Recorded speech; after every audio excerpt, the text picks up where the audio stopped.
on Inside Politics. Our guest today is Nashville Mayor Megan Barry.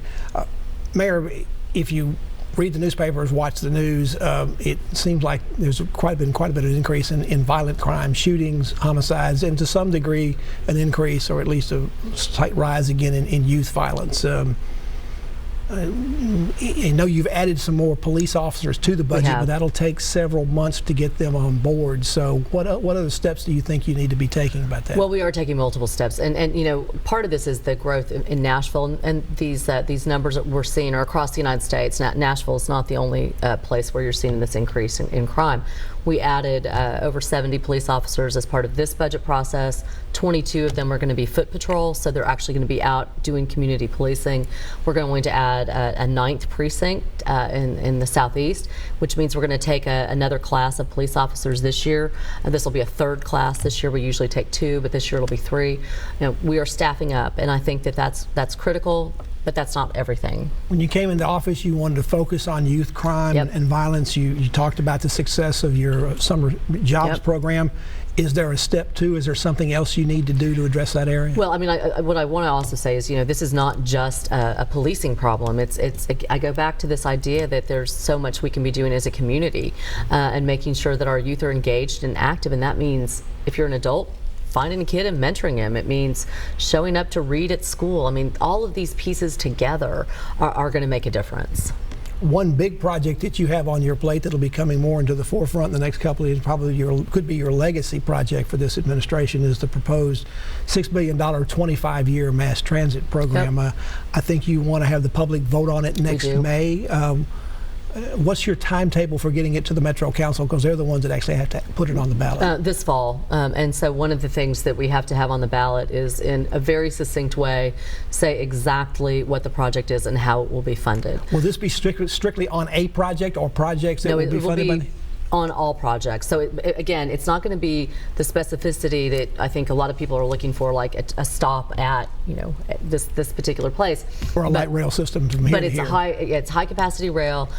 We just had the high capacity corridor study that came out. You know, I think these are studies that we've done repeatedly. We know that Nashville can support rail, and that's where we're moving.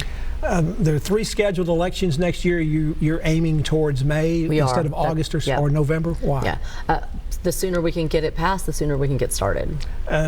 Based on the last on your election campaign 2 years ago and the large amount of revenue it generates, it would appear the most likely funding source you might be looking at is sales tax, although perhaps you might wind up calling it a transit tax or something. Is that most likely where you're going to be recommending? Well, we're lucky that the state legislature... You have several options. Right. When the state legislature passed the Improve Act, we were able to have a menu. And I think what we're developing and finalizing are the different revenue streams that each one of those things could put off, and then what's the appetite for Nashville voters. Some of the projects you may be talking about are going to be those that go across county lines. Are we going to be seeing other counties moving forward to perhaps hold referendums of their own to fund their parts of those particular projects, or how's that going to work? Sure. So our focus right now is on Davidson County, and the dollars that we're going to generate are going to put the infrastructure here in Davidson County. But clearly, this is a regional issue, and we've been working very closely with the other elected officials in these other surrounding counties, and they would have to move forward with a referendum as well. Nobody knows for sure what happens in these things, but do you feel pretty good about the surrounding counties? It wouldn't be great to see Nashville or the other county build their portion of it, and then it kind of stops at the county line.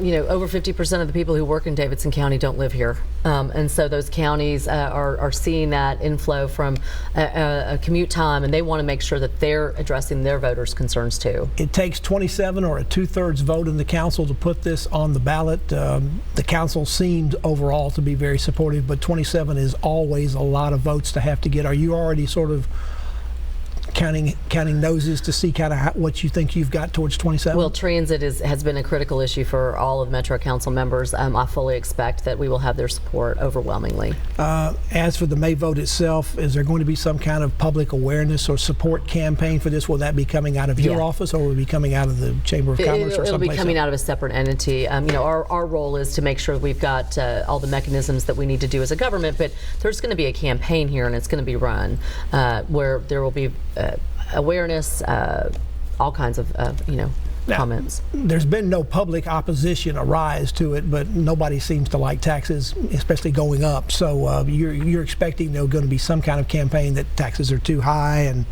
this plan is just too expensive. I think that you can always anticipate that when we have to pay for things that people sometimes are reluctant to have to do that. But I will tell you, people overwhelmingly, wherever I go, stop me and want us to address the transit issue and are willing to pay for it. There's also been talk about Metro already having too big a debt, too much of a bonded debt, particularly for construction projects across town and things like that. How are you going to respond to that? There was an effort to talk about having a separate charter amendment about that on the ballot as well. I actually am not as concerned as maybe that one voice was about that. I think that our debt is good at the moment. In fact, in this year's budget, we put aside money for next year to already pay down some of our debt for next year. You're known to be a progressive. Progressives generally don't like sales taxes. They think they're regressive, not helpful. How are you going to bring yourself and everybody else along for that? We're limited by the types of places we can go in Tennessee to raise revenue, and the fact of the matter is that sales tax is one of them, so we'll have to look at that. Very quickly, the tourism commission, the tourism industry doesn't like to see the room rates go up for things like this. How are you going to bring them along? This will bring it easily, probably over 10% on the dollar. Well, I will tell you that everybody's going to participate, and not only the people who live here, but also the people who come and visit, because they're using our transit too. Mayor Barry, thank you so much for coming on the show. Our condolences to your loss, and thank you so we'll have much. you back again soon. Appreciate you. And thank you for being with us on Inside Politics this week. Hope to be back here again for a future show.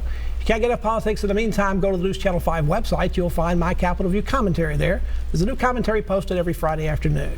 Enjoy the rest of your weekend, and we'll see you back here next time. Goodbye.